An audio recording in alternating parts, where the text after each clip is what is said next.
लोकमान्य टिळकांनी 1893 मध्ये सार्वजनिक गणेशोत्सव सुरू केला.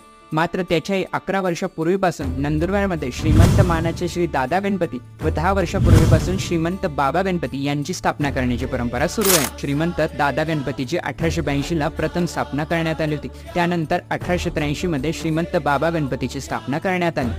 विशेष म्हणजे या दोन्ही मूर्ती रथावरच चढवण्यात येतात. सदर गणपती बनवण्यासाठी कोणताही साचा वापरला जात नाही. बाप्पाला हाताने साकार देण्यात येतो. नवसाला पावणारे गणपती म्हणून श्री दादा गणपती व श्री बाबा गणपती यांची ओळख आहे. नंदुरबारमध्ये श्रीमंत दादा गणपती व श्रीमंत बाबा गणपती यांची हरिहर भेट हे गणेशोत्सवातील मुख्य आकर्षण असते.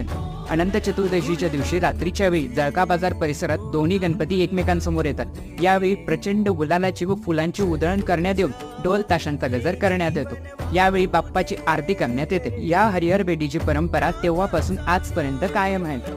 गणपती बाप्पा मोरया, मंगलमूर्ती मोरया.